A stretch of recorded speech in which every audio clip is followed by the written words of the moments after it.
vitoriana é bem conhecida por uns gostos meio esquisitos, que vão de bonequinhas ligeiramente bizarras até fotos de pessoas mortas. E só para acrescentar mais uma coisa nessa lista, em algum momento os vitorianos acharam que era uma ótima ideia fazer joias com cabelo de gente. Então hoje a gente vai falar um pouco sobre essas joias, como elas eram feitas, como elas eram usadas e o que está por trás dessa obsessão macabra dos vitorianos com cabelo. Meu nome é Pauline Kisner, eu sou historiadora da indumentária e recriadora histórica, e você está no canal da Modista do Desterro.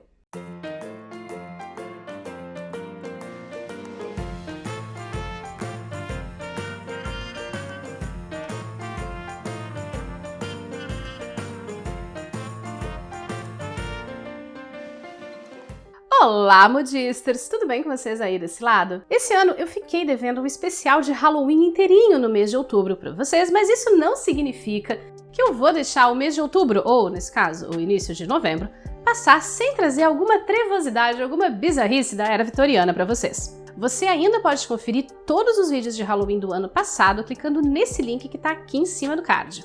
Mas antes de a gente começar a sessão de bizarrice do mês, já senta o seu dedinho nesse like, deixa aí o seu comentário ou o seu valeu demais e não deixa para depois para você não esquecer, porque isso é muito importante e fortalece demais o canal. Utilizar cabelo humano em joias não é uma invenção do século XIX, mas foi na era vitoriana que esse tipo de acessório macabro alcançou seu auge.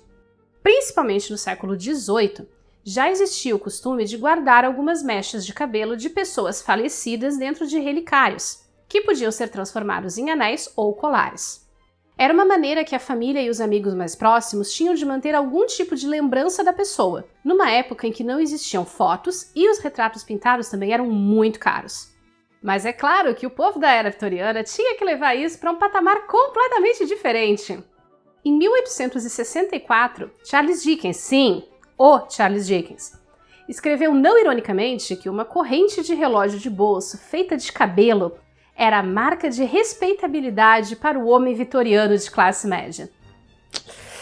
Né, gente? Aquele ditado que diz, né? Cada louco com a sua mania. Por alguma razão que escapa aos pesquisadores, os vitorianos eram obcecados, em particular, com o cabelo de pessoas mortas. Não que guardar partes de gente morta fosse lá uma novidade na Europa. Desde a Idade Média se criou na Europa a tradição das relíquias, partes preservadas dos corpos de santos e mártires, às quais se atribuíam poderes mágicos, como proteção contra a morte e curas milagrosas. A partir do Renascimento, lá pelo século XVI, essa tendência começou a mudar um pouco em direção a colecionar partes de espécies exóticas, o que muitas vezes incluía falsificações grosseiras de criaturas fantásticas, e mais tarde para colecionar partes do corpo de pessoas famosas. O que já era um negócio muito bem estabelecido e consolidado no século XIX, já que supostamente o pipi de Napoleão Bonaparte foi cortado pelo seu médico em 1821 e viajou a Europa inteira sendo exibido. Mas lá por 1850, essa tendência passou a se concentrar em colecionar mechas de cabelo, que pareciam ser uma coisa mais decente e menos extravagante do que os órgãos reprodutores de alguém. Poucas coisas foram mais sexualizadas e objetificadas na era vitoriana do que o corpo feminino. O que é de uma ironia absurda quando a gente pensa que, para a sociedade vitoriana, qualquer mínima referência, por mais velada que fosse, a sexo, tinha que ser banida dos espaços públicos e tinha que ficar longe dos olhos e dos ouvidos das pessoas. E de todas as partes do corpo feminino, o cabelo foi de longe uma das mais sexualizadas. A associação de cabelos longos e soltos como um sinônimo de moral frouxa e de sexualidade livre é antiga na cultura europeia e pode ser encontrada pelo menos desde a Roma Antiga. E é por isso que em pinturas e fotos antigas é muito difícil encontrar mulheres adultas com a cabeça totalmente descoberta ou com o cabelo totalmente solto. Acessórios como véus, toucados e chapéus eram obrigatórios para a mulher adulta que quisesse ser vista como respeitável, e isso em qualquer classe social. E por causa das produções de época que insistem em meter a mocinha da história lá com os lindos cabelos soltos ao vento, eu preciso insistir nisso com vocês. Durante a era vitoriana, cabelos soltos ou parcialmente soltos eram uma coisa que se restringia às meninas, às adolescentes ou, no caso de mulheres adultas, especificamente para trajes de baile.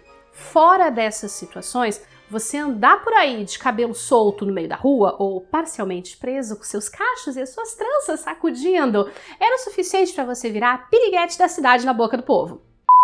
Os primeiros registros de joias feitas de cabelo humano na era vitoriana são do tipo memento. Joias feitas para lembrar de alguém, vivo ou não.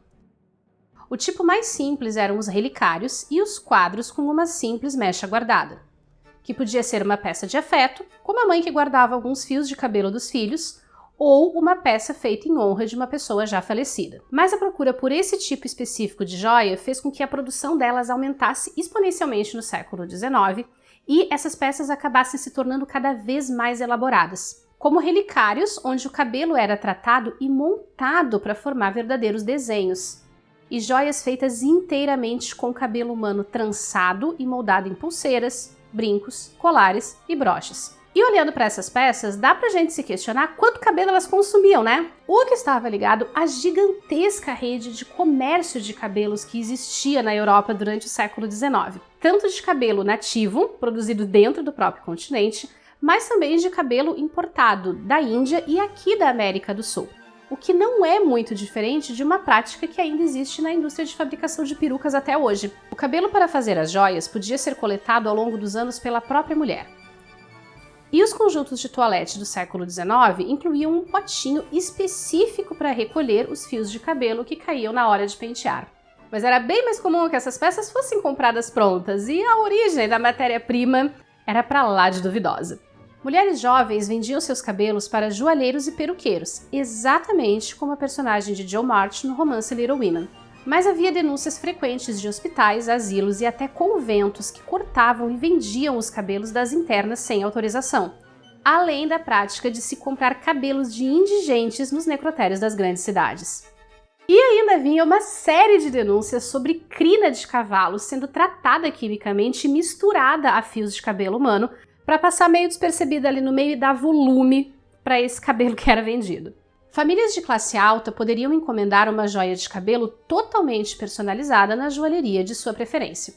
Mas famílias de classe média frequentemente recorriam a comerciantes que vendiam peças prontas ou encomendavam essas peças através de catálogos, como esse de 1870 da Bernard, que é uma joalheria dos Estados Unidos que vendia para o mundo todo na época. Com a Primeira Guerra Mundial, a partir de 1914, essa prática das joias feitas de cabelo humano foi caindo em desuso até praticamente desaparecer por volta de 1930. Mas ainda é possível encontrar peças desse tipo, mesmo aqui no Brasil, que vem passando como herança dentro das famílias. E se você por um acaso tem curiosidade de saber exatamente como é que essas peças eram feitas, ou até está pensando em tentar a sua mão e fazer uma, existe um manual da época que foi publicado justamente para as pessoas que quisessem tentar fazer as joias em casa. Eu estou deixando o nome dele aqui embaixo na descrição, junto com todas as referências de pesquisa que foram usadas nesse vídeo. E se você assistiu até aqui, muito obrigada! Não esqueça de deixar o seu like, se inscrever aqui no canal, ativar as notificações e dar uma conferida nesses outros conteúdos de história da moda que eu separei para você com todo carinho.